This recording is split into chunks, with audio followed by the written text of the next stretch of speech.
Hello विद्यार्थियों, आज की क्लास में हम लोग पढ़ेंगे अपवर्तनांकों के बीच संबंध। अपवर्तनांकों के बीच संबंध।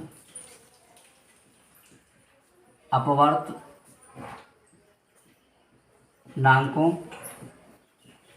के बीच में संबंध। ठीक है, रिलेशन बिटवीन रिफ्रैक्टिव इंडेक्स, अपवर्तनांकों के बीच में संबंध। इसको समझने के लिए हम लोग चित्र बनाते हैं इस तरीके से। देख लीजिए ध्यान से। हमने मान लिया इस लाइन के ऊपर ये हमारा एक्स डैश है, ये हमारा वाई डैश है। ऊपर वाला हमारा माध्यम मीडियम जो है वो मीडियम 1 है, चाहे वो 7 हो सकता है चाहे विरल। और नीचे वाला जो माध्यम है वो हमने मान लिया माध्यम 2। ठीक है, तो कोई प्रकाशिक किरण है जो माध्यम 1 में इंसिडेंट होती है, मान ली किसी पॉइंट ऊपर इस तरीके से ये आपतित होती है, इसको नाम दे दीजिए ए। और ये माध्यम 1 में इंसिडेंट होती है और माध्यम 2 से होती हुई चली जाती है इस तरीके से। नाम दे दो ए ओ, इसको बोल दीजिए आप बी। माना कोई प्रकाशिक किरण है, आप क्या लिखेंगे? माना कोई प्रकाशिक किरण माध्यम 1 में, माध्यम 1 में, ठीक है, ओ बिंदु पर आपतित होती है और माध्यम 2 में निर्गत हो जाती है, चली जाती है। या ऐसे बोल सकते हैं कि माना कोई प्रकाशिक किरण ए ओ, नाम बोल दीजिए उसका, माध्यम 1 में बिंदु ओ पर आपतित होती है और माध्यम 2 में होती हुई ओ बी मार्ग से चली जाती है। ठीक है, तो स्नेल के नियम से क्या होगा? स्नेल का नियम आपको पता ही है, क्या होगा बच्चों? स्नेल के नियम से, स्नेल के नियम से क्या होता है? स्नेल के नियम से क्या करेंगे हम लोग? ध्यान दीजिएगा, साइन आई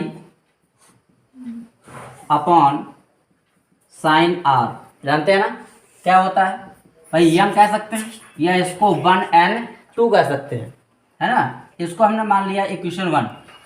इसी क्रम में आपको पता ही है, अगर हम इसको पलट देते हैं तो क्या हो जाएगा? देखिए ध्यान से, ये r हमारा अपॉन में था, उसको हम लोग ऊपर ले जाएंगे, ये हो जाएगा साइन r अपॉन साइन आई। यहाँ पहले कितना था? 1n2 था, अब कितना हो जाएगा बच्चों? 2n1। ये हमारा इक्वेशन बन गया सेकंड। अब फ्रॉम 1n2 क्या होगा? फ्रॉम इक्वेशन 1 and 2 1 और 2 की गुणा कर देंगे तो क्या होगा? ध्यान देना जरा, क्या करते हैं, इसको हम गुणा करेंगे तो क्या आएगा बच्चों? 1n2 into 2n1 equal to sine I upon क्या आएगा? साइन आर मल्टीप्लाई सेकेंड वाले का क्या था? साइन आर अपॉन साइन आई, है ना। क्या होगा? साइन आर से आर कट गया, साइन आई से साइन आई कैंसिल हो गया, बचा क्या? 1n2 into 2n1 equal to कितना बचा बच्चों? 1। या ऐसा कर सकते हैं हम लोग, क्या कर सकते हैं, यहाँ से 2n1 निकाल लें तो 2n1 इक्वल टू क्या आएगा? 1/1n2। ये हमारा एक फार्मूला बन गया। ठीक है, 2n1 इक्वल टू क्या आया? 1n2।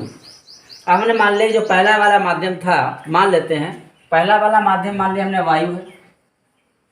क्या है बच्चों? वायु। वायु, इसको इंग्लिश में क्या बोलते हैं? एयर। और दूसरा वाला माध्यम हमने मान लिया बच्चों कांच है, ग्लास, इसको क्या बोलते हैं? ग्लास। तो वायु का पहला वर्ड क्या है? ए है। ग्लास का पहला वर्ड क्या है? जी है। तो जहाँ पर 1 है वहाँ पर हम लोग ए लिख सकते हैं, और जहाँ पर 2 है वहाँ पर हम लोग जी लिख सकते हैं। तो 2 की जगह क्या लिखा जाएगा? जी। क्या लिखा जाएगा उसको बेटा? और क्या लिख सकते हैं 2 की जगह पे? जी। एन इंडेक्स के लिए 1 क्या रहेगा हमारा? ए हो जाएगा। 2GN A, यानी 2n हम लोग क्या लिखेंगे? GNA इक्वल टू 1/1n2 था, तो 1 की जगह क्या लिखेंगे हम लोग? ए। n था n, और आगे नेक्स्ट में क्या था? 2 था, 2 की जगह क्या बताया हमने आपको? जी। तो ये फार्मूला हमारा यहाँ से निकल के आया जी एन ए इक्वल टू होता है 1/n। ठीक है। इसी प्रकार बच्चों यदि माध्यम अभी हमारे पास 2 थे, अगर हमारे पास 3 माध्यम है तो क्या करेंगे हम लोग, देखिए ध्यान से। अगर हमारे पास 3 माध्यम है, मान लिया पहला माध्यम हमारे पास वायु है, दूसरा जल है और तीसरा कांच है ना। हमने माना पहला माध्यम कौन सा है, वायु, दूसरा कौन सा है, जल, और तीसरा कौन सा है, कांच यानी ग्लास है। तो हम क्या करेंगे, एक डायग्राम बना लेते हैं। इसके लिए ध्यान दीजिएगा, समझना है थोड़ा इस तरीके से।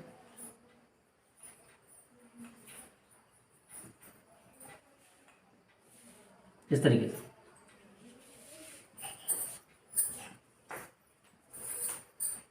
ये मान लिया हमने।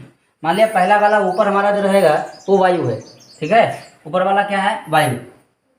या ऐसा करो 2 ही रखो, 2 भी चल जाएगा काम। ठीक है, 2 से ही काम कर सकता है, कोई दिक्कत नहीं है। ठीक, माना पहला वाला। ठीक है बच्चों, तो हमने मान लिया पहला माध्यम वायु है, दूसरा जल है, तीसरा कांच है, उसके बाद फिर वायु होनी चाहिए। तो प्रकाशिक किरण जो है वो वायु से कहाँ जा रही है, जल में, जल से कहाँ जा रही है, कांच में, अब कांच कहाँ जा रही है, वायु में जा रही है। तो पहला इंसिडेंट एंगल हमने मान लिया बच्चों कितना आई है, सेकंड वाला हमने मान लिया ये आर है। ठीक है, अब यहाँ से बात करेंगे, इसको मिलाते हुए आगे तरफ ले जाएंगे, इस तरीके से ला सकते हो। और ये वाला, तो हमने मान लिया बच्चों ये वाला एंगल जो हमारा था, एकांतर कोण बराबर होते हैं, तो ये आर था, तो ये वाला एंगल भी बच्चों कितना होगा, ये वाला एंगल भी कितना होगा, आर होगा। यहाँ से किरण जो है वो जा रही है इस तरीके से। ठीक है, तो ये वाला जो एंगल रह जाएगा होगा वो हमने मान लिया आर डैश है। क्या है, आर डैश है। इस तरीके से आगे बढ़ती हुई जा रही है किरण। अब इस पर क्या करेंगे, और आगे निकलेगी इस तरीके से, ये चलेगी। ठीक है, ये वाला एंगल हमने मान लिया, जो आर है जिससे उतना ही होगा, तो ये वाला हमने एंगल मान लिया आर डैश है। ठीक है, और नीचे वाला जो लास्ट वाला एंगल था, वायु में आई रहता है, तो ये हमारा हो गया आई। ठीक, कोई दिक्कत नहीं, समझ आ गया, कर पाएंगे। तो हमने मान लिया हमारे पास 3 क्रमागत माध्यम हो गए, वायु, जल और कांच। ठीक है, अब ध्यान देना है थोड़ा आपको, ये रफली है, समझाने के लिए है केवल ये चीज़ ध्यान देना है, रफली है ये समझने के लिए, इसको थोड़ा बाहर कर समझाने के लिए। वायु को क्या बोलते हैं जरा बच्चों बताना। वायु को बोलते हैं हम लोग एयर। एयर का पहला वर्ड क्या है, स्मॉल है। पानी को क्या बोलते हैं, जल को क्या बोलते हैं, वाटर। क्या बोलते हैं, वाटर। और वाटर का पहला वर्ड क्या है, डब्लू। इसके बाद कांच को क्या बोलते हैं, ग्लास बोलते हैं, है ना। तो इसका पहला वर्ड क्या है, स्मॉल जी होता है। वायु आ गया तो फिर क्या बोलेंगे उसको, एयर बोलेंगे। एयर का पहला वर्ड क्या आया, स्मॉल एयर। अब ये जो हमने आपको थोड़ा सा लाइन बाहर निकाला है, इसको आप इंडेक्स मान लीजिए, माध्यम मान लीजिए, तो ये एन हो गया, ये क्या हो गया, एन। अगला वाला ये भी क्या हो गया, एन। अगला वाला ये भी क्या हो गया, एन हो गया। अब ध्यान दीजिए, तो अब हम बात करेंगे, तो पहले क्या आएगा, ए, फिर क्या आएगा, एन, फिर क्या आएगा, डब्लू, फिर डब्लू एन जी, फिर क्या आएगा, जी एन ए। तो इसे लिख सकते हैं, इसमें क्या लिखेंगे हम लोग, ध्यान दीजिएगा। माना 3 क्रमागत माध्यम वायु, जल और कांच है, तो क्या बनेगा, देखिए ध्यान से, क्या ए, हाँ, अगला क्या आएगा, बोलो, एन, फिर क्या आएगा, W, A N W equal to क्या आएगा, साइन आई बटे साइन आर, स्नेल के नियम से। तो साइन आई कितना हो जाएगा, देखिए ध्यान से, एंगल क्या बनेगा, साइन आई अपॉन कितना नीचे, साइन आर, साइन आर। ठीक, ये हमारा समीकरण बन गया। इसी क्रम में नेक्स्ट वाला क्या आएगा, जरा बताना बच्चों, बताओ क्या आएगा, डब्लू एन जी। तो क्या आएगा, डब्लू एन जी कितना हो जाएगा, sine R upon R dash, sine R upon sine R dash, ये सेकंड बन गई। इसी क्रम में नेक्स्ट क्या आएगा, जी एन ए। क्या होगा, जी एन ए कितना होगा बच्चों जरा बताना, sine R dash upon sine I, sine R dash upon sine I. ये बन गया हमारा equation 3rd। From first, second and third तीनों को मल्टीप्लाई कर दीजिएगा। फ्रॉम इक्वेशन 1 इंटू 2 इंटू 3, इनको मल्टीप्लाई कर दीजिए, तो क्या स्थिति आएगी, देखिए जरा ध्यान से बच्चों, क्या आएगा, ए एन डब्लू इंटू, भाई इक्वल के बराबर का इधर का इधर मल्टीप्लाई होगा और उधर का उधर मल्टीप्लाई होगा। तो ए एन डब्लू इंटू क्या आएगा, डब्लू एन जी इंटू क्या आएगा, G N A equal to sine I upon sine R into sine R upon sine R dash into sine R dash upon sine I. Sine I cancel, R से R cancel और R dash से R dash cancel हो गया। बचा क्या, A N W into W N G into G N A into क्या बचा, equal में 1 बचा। यहाँ से डब्ल्यू एन जी अगर निकालना चाहें तो क्या निकल के आएगा, W N G equal to 1 upon, ये दोनों पद कहाँ आएंगे, अपॉन में आ जाएंगे, कितना, A N W into G N A. ठीक है, अब क्या करना है, यहाँ तक कोई दिक्कत ही नहीं। एक तो फार्मूला हमारा ये बन गया है, इसको आगे अगर बढ़ाना है, अभी थोड़ी देर पहले हमने आपको बताया था जी एन ए प्रूफ करके दिखाया था। जी एन इक्वल टू क्या होता है, 1 अपॉन ए एन जी होता है ना, ये होता है इतना। तो जहाँ जी एन ए लिखा है वहाँ क्या लिख देंगे, 1 अपॉन ए एन जी। तो क्या आएगा, बल प्रूफ दीजिए, W N G equal to 1 upon A N W. G N A की वैल्यू क्या है बताओ, 1 अपॉन कितना है, ए एन जी। ए एन जी कहाँ पहुँच जाएगा, ऊपर, तो कितना आ जाएगा, W N G equal to क्या होगा बताइए, A N G upon A N W.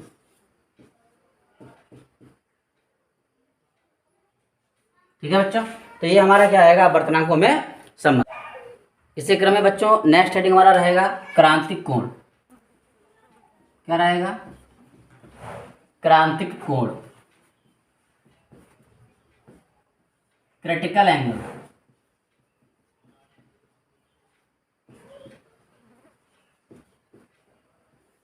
Critical angle, क्रांतिक कोण क्या होता है बच्चों, देखिए सघन माध्यम में बना आपतन कोण जिसके लिए विरल माध्यम में अपवर्तन कोण का मान 90° यानी समकोण हो जाता है, तो वो कोण क्या कहलाता है, क्रांतिक कोण कहलाता है।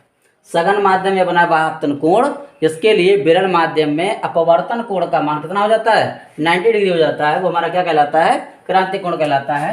स्नेल के नियम से बात करें अगर हम लोग इसकी, स्नेल के नियम से, ठीक है, और क्रांतिक कोण को हम लोग कैपिटल सी से व्यक्त करते हैं। सघन माध्यम में बना आपतन कोण जिसके लिए विरल माध्यम में अपवर्तन कोण का मान कितना हो जाता है, 90° हो जाता है, क्रांतिक कोण कहलाता है। इसको कैपिटल सी से व्यक्त करते हैं। तो स्नेल के नियम से क्या होता है आप जानते होंगे, sine I upon sine R equal to 1n2 कह लो या खाली एन कह सकते हो। एन क्या है, वर्तनांक है, तो आई क्या हो जाता है, आई हो जाता है क्रांतिक कोण। कब हो जाता है, क्रांतिक कोण मीन्स क्या, सी। आई हो जाएगा क्या, सी हो जाएगा, कब, जब आर हो जाएगा कितना, 90°। आई का बनता है सघन माध्यम से, विरल माध्यम, ये विरल से सघन में, पहला माध्यम तो आई रहेगा। आई क्या बन जाएगा, सी बन जाएगा। आई सी कब बन जाएगा, जब आर का मान हो जाएगा 90°। तो लगा दीजिए वैल्यू भाई, क्या आएगा, साइन आई की जगह क्या लिखेंगे, साइन सी। तो क्या आएगा, sine C upon sine R, R की वैल्यू कितनी है, sign 90 equal to 1n2। Sign 90 की वैल्यू आप जानते हैं सभी बच्चे, साइन 90° की वैल्यू क्या होती है, 1 होती है, और 1 लिखे या ना लिखे वो फर्क पड़ता नहीं। तो ये बन गया आपका sign C equal to 1n2। मतलब इसका मीनिंग क्या है, इसका मतलब यह है कि साइन सी क्रांतिक कोण है, 1n2 का मतलब होता है पहले का दूसरे के सापेक्ष अपवर्तनांक। अगर इसको पलट दिया जाए, दूसरे का पहले के सापेक्ष अपवर्तनांक, तो क्या आएगा, 1n2 की जगह कर दें हम लोग 2n1, तो क्या होगा बच्चों, पलट जाएगा 1 अपॉन साइन सी। अरे यहाँ पर 1 था तो 1 लगा सकते हो, पलट दीजिए उसको, क्या आएगा, 1 अपॉन साइन सी, वेयर 1 क्या है, पहला माध्यम, पहला माध्यम, और 2 क्या है, दूसरा माध्यम है, और सी क्या है, क्रांतिक क्रिटिकल एंगल, क्रांतिक कोण है ना, और एन क्या है, अपवर्तनांक। ठीक है बच्चों, कोई समस्या नहीं आती है ना, निपट जाएगा। लीजिए इसको बार बार देख लीजिएगा, हो जाएगा। अगला हेडिंग बच्चों रहेगा हमारा क्रांतिक कोण और अपवर्तनांक में संबंध। क्रांतिक कोण और अपवर्तनांक में संबंध, relation between critical angle and refractive index. ठीक है, क्रांतिक कोण और अपवर्तनांक में संबंध। इसकी बात करें क्रांतिक की, तो क्रांतिक कोण के बारे में आपको हम पहले ही बता चुके हैं बच्चों। क्रांतिक कोण क्या होता है जानते हैं, सघन माध्यम में बना हुआ आपतन कोण जिसके लिए विरल माध्यम में अपवर्तन कोण का मान 90 अंश हो जाता है, क्या कहलाता है, हमारा क्रिटिकल एंगल यानी क्रांतिक कोण कहलाता है। हमने मान लिया हमारे पास दो माध्यम है, एक माध्यम विरल है, कौन सा, सघन है। मान लिया विरल माध्यम को हम व्यक्त करते हैं नंबर 1 से और सेकंड माध्यम को हम व्यक्त करते हैं नंबर 2 से। तो सघन के सापेक्ष विरल का अपवर्तनांक की अगर बात करें, कैसे, सघन के सापेक्ष विरल का अपवर्तनांक, सरल के सापेक्ष विरल का अपवर्तनांक। हमने आपको बताया कि सघन जो था वो 2 नंबर है और जो विरल है वो 1 नंबर है, 2 है ना। तो सघन 2 हो गया ना, तो 2 के सापेक्ष 1 का, यानी कि स्नेल के नियम से क्या होगा, 2n1 equal to sine I upon sine R. क्या होगा बच्चों, 2n1, या ऐसे लिख दीजिए स्नेल के नियम से, तब स्नेल के नियम से क्या होगा बच्चों, भाई 2 के सापेक्ष बनाना, तो क्या आएगा, 2n1 इक्वल टू, फार्मूला जानते हैं, sine I upon sine R, sine I upon sine R. और आपको पता है आई कितना हो जाता है, 90 अंश हो जाता है, आई हो जाता है क्रांतिक कोण, आपतन कोण क्रांतिक कोण हो जाता है जब अपवर्तन कोण 90 अंश हो जाता है। तो आई तो हमारा हो जाएगा आपतन कोण था, तो ये हो जाएगा क्रांतिक कोण। आपतन कोण इंसिडेंट एंगल, आपतन कोण आई बराबर क्या हो जाएगा, इक्वल टू क्रिटिकल एंगल क्रांतिक कोण। पहला वर्ड क्या होता है, सी, कब, जब क्या हो जाएगा, आर मीन्स क्या होता है, अपवर्तन कोण कितना हो जाएगा, 90 अंश हो जाएगा। फ्रॉम फर्स्ट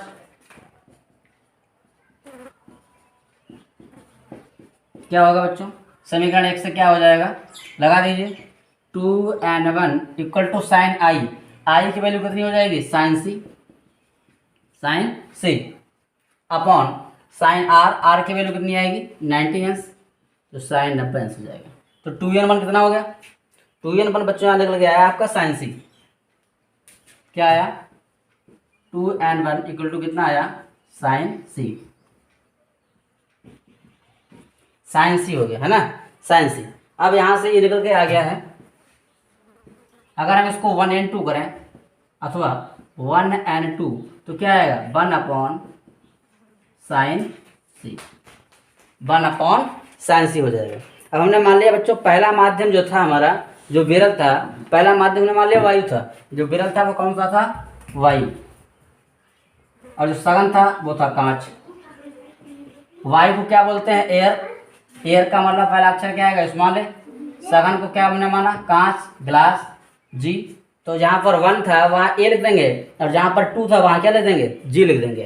तो देख लीजिए क्या आता है, 1 की जगह क्या लिखना है बच्चों, स्मॉल ए, क्या लिखना है, स्मॉल ए। एन था, एन लिख दीजिए। 2 की जगह क्या लिखा जाएगा बताओ, 2 की जगह क्या लिखेंगे, जी। 1 अपॉन कितना आएगा, साइन सी। तो यही हमारा बच्चों क्या रहेगा, क्रांतिक कोण और अपवर्तनांक के बीच में संबंध रहेगा। इसको ध्यान से पढ़ लीजिएगा, कोई दिक्कत है तो आप पूछ सकते हैं, ठीक है। और साथ ही साथ हमारे चैनल को भी सब्सक्राइब कर दीजिएगा।